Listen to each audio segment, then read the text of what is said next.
Hi everyone, and welcome back to Coachy TV.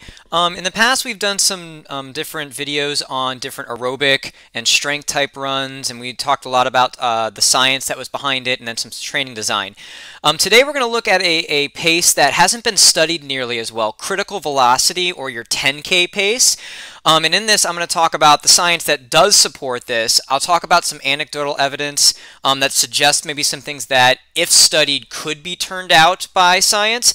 And then in part two, we'll talk about some actual workout training design for this workout type. I am Kyle Giacono. I'm the boys cross country and track coach at Wharton High School in Tampa, Florida, and I have been for the last 6 years. If you want to look at my credentials, they are on the screen there. So first off, in order to set up someone's critical velocity pace, there's two ways that you can do it to set it up. First, you can do it from calculating it based on their VO2 max test data.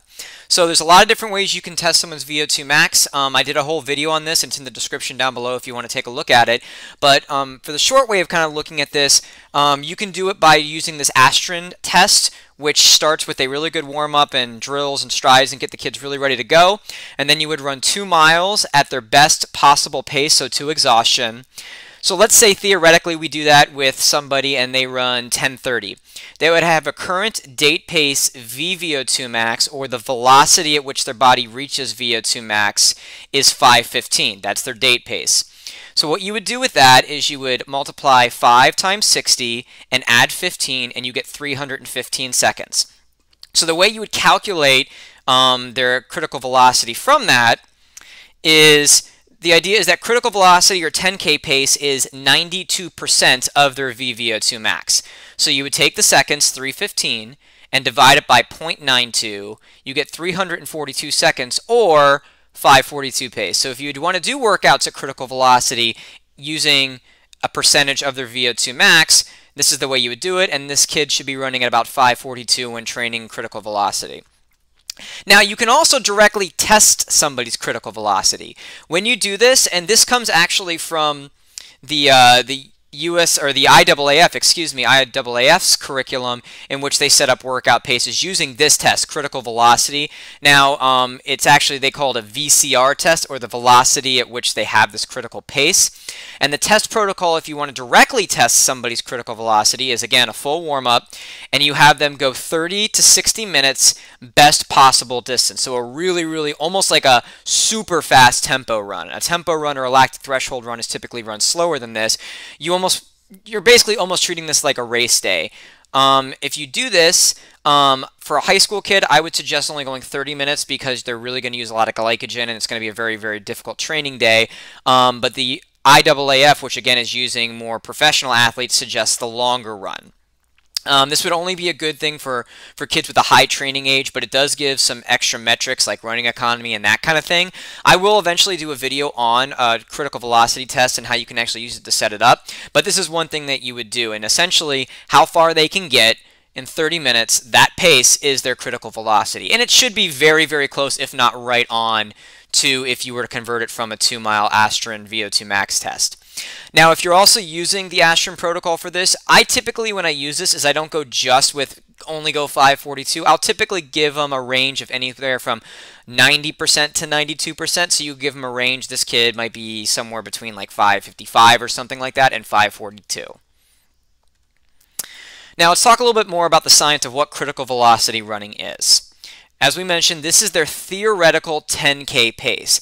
Now, it doesn't necessarily mean that a kid could run a 10K in this, because if you were to do a test like this with, say, an 800-meter kid or a 1,600-meter kid who's never really done cross-country, they're probably not going to actually be able to run a 10K in this. But this is theoretically, if you trained this kid to run a 10K, this is what they would eventually be able to do. If it was a pure distance kid or a college athlete or a really good distance high school kid, this is what you would expect them to run a 10K in. Now, this pace does come with a very significant contribution from the anaerobic system. In our lactic threshold tempo video, we talked about how anything at 85% of VO2 max or faster, or actually say 86 and faster, your body is going to accumulate lactate, or lactic acid. Your body is not going to be able to clear it, that waste product, with the aerobic system. It just becomes the anaerobic system contributes too much, and the anaerobic system comes with some limiting factors we're going to talk about here in a second. So anything in this range would definitely be a significant contribution from the anaerobic system, and the waste products is going to be the eventual limiting factor on this day. Now the aerobic system, the energy production is much slower, but it's much more efficient. Your aerobic system is going to be working very close to maximum. It's not at VO2 max, but it's going to be pretty much almost working as fast as it can. But the aerobic system isn't the issue in terms of what it actually creates. The problem is that it's not fast enough to keep up with the anaerobic system. When you use, or you're making energy aerobically, it's going to take 1 molecule of carbohydrate at this pace because it's a high intensity, and it's going to create 38 ATP molecules. That's very, very efficient. And the waste products are very easy to deal with. CO2, your body just breathes it out, and then water, your body can use it for other parts of its metabolism. But again, the problem is it's much, much slower. So the anaerobic system, because your body can't produce all the energy this way, kicks in, and if we talk about the anaerobic system, it creates energy much faster. It doesn't have to go through all the steps of energy production aerobically. But it's going to burn, it's not nearly as efficient. So the glucose, or when your body takes stored glucose, which is glycogen, and starts using it, it'll take 1 molecule of that carbohydrate, or glucose, and it can only produce 2 ATP molecules. So aerobic was 1 to 38, anaerobic is 1 into 2. So seriously less efficient. You're going to burn much more of your stored glucose in this way, but it's much, much faster, the amount of times that it can produce that 2 ATP turnaround. The biggest issue, unless you were running this pace for a very long time, you're probably not going to run out of it. It's definitely not probably in one day. The problem is going to be that there's these much more difficult to deal with waste products. Lactic acid. This is what lactic acid looks like in your body, but the real problem isn't the lactic acid. It only lasts about 1/4 of a second in your body, and then it splits it into 2 molecules. And the problem is this guy over on the right. Everything besides this white molecule over here, this is when it splits right here, and this is what is called lactate, and your body can actually use this to create more glucose. It moves it into the liver, and it reforms it into more glucose later on. But then this splits off, and it just sits in your muscles. Your aerobic system uses this for its own aerobic respiration, and when this anaerobic system isn't working in overdrive, your body can clear it efficiently. But when this is working in overdrive, your aerobic system, even though it's very, very efficient, isn't fast enough to process and remove this as quickly as possible. Your aerobic system actually needs these hydrogen ions for its own respiration. Your mitochondria use this to create its own energy aerobically. But the buildup of this is what causes acidosis, or too acidic situation in your working muscles, and this is what causes that jelly-legged fatigue when you run too fast. So let's look at this on an energy continuum. This is all the paces that a human would use in any type of training or event. All the way out here is your easy pace runs, your long runs and your recovery runs. And slower than that, you would basically be walking. All the way out here are your max speed drills, your fly 30s, your stick drills, your 50 meters as fast as you can. You can see on here you've got your 800 meter pace, your 1600 meter pace, your 3K, your 5K, and then and then your marathon pace. Your lactic threshold is right in here, as we mentioned, anything over 85%, and you're building these hydrogen ions. This is where we're looking at right here, your 10K pace, and as we mentioned, it's 92% of their VO2 max. So this would be your maximum ability to use oxygen. It's obviously a little bit slower because this is a little bit longer race. So the designed adaptations, the ones that scientifically would say these are being used, and these are very similar to, or actually they're basically identical to science would say, as a tempo type run if you're running at 10K pace. So the cardiovascular system is going to have increased heart size, decreased resting heart rate, increased stroke volume, and increased cardiac output and increased blood flow. So you have a bigger heart right here. You're going to have the ability to move more of that. That's basically what stroke volume and cardiac output, and your body's going to be able to move the blood more efficiently through your body. You're also going to have increased blood overall, and the composition is going to be allowing you to hold more oxygen on the red blood cells.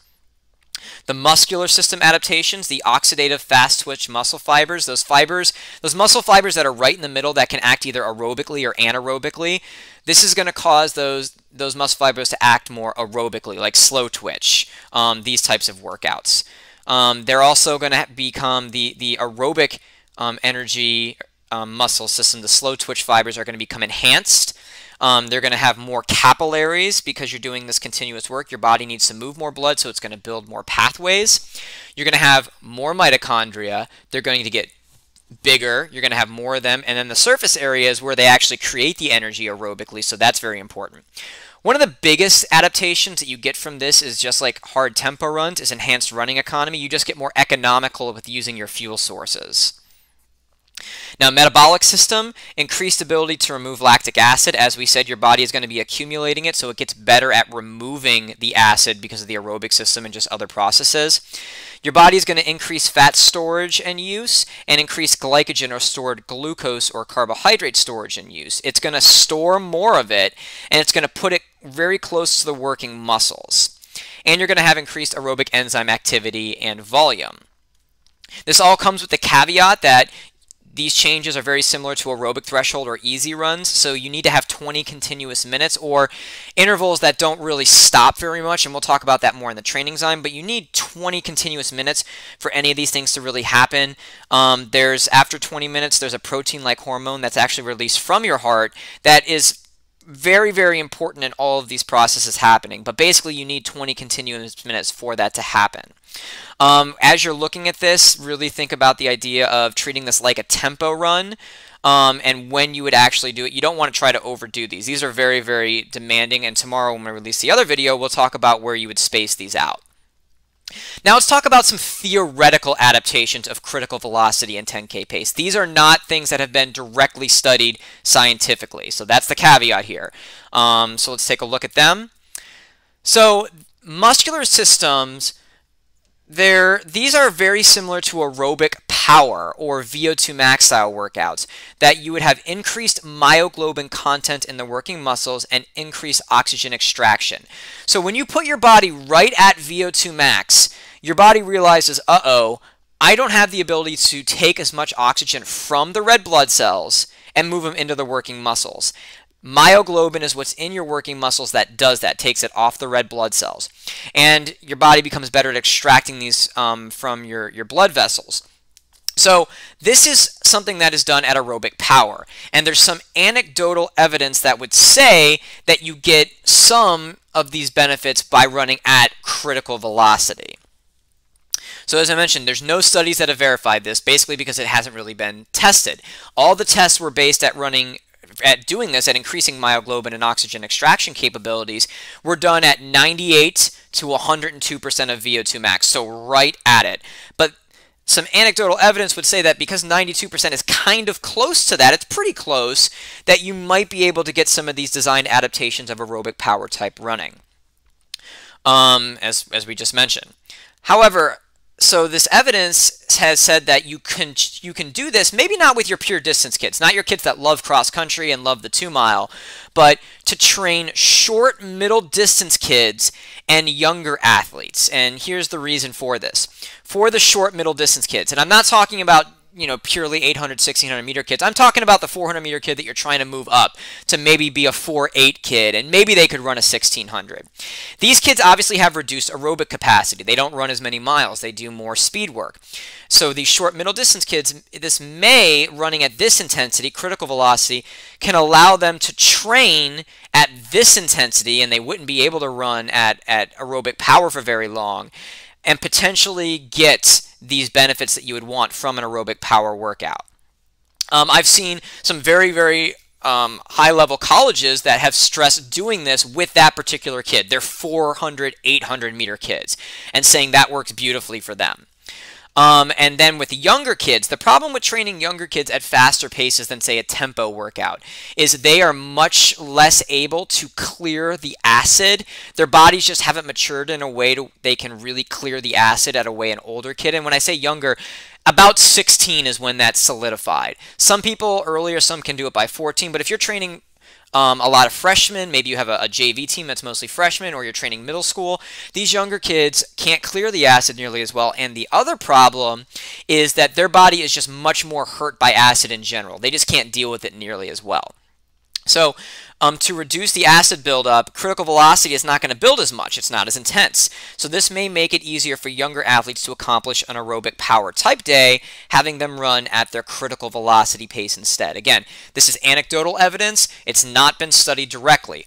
But if you kind of look at sort of the evidence around it, there's some theoretical evidence that would say that these adaptations that you would normally get with your long distance kids, you can have success with your short middle distance kids and your younger kids, your freshmen, maybe your sophomores that have developed a little bit later, and definitely if you have middle school.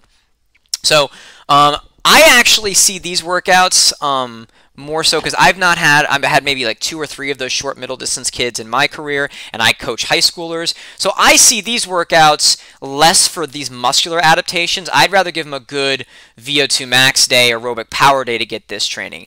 When I see these workouts, I see them more as a tempo type day or as a hybrid workout, getting them ready for faster pace, special endurance 1, special endurance 2 type workout, so they can feel the acid buildup that you really don't have buildup at tempo pace because your body can clear it.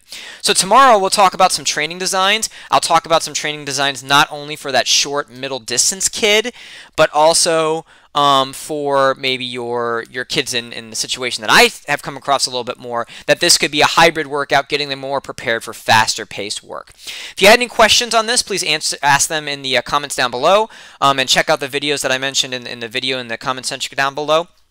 If you like this video, please think about liking or subscribing to the channel, and until next time, this has been Coachy TV.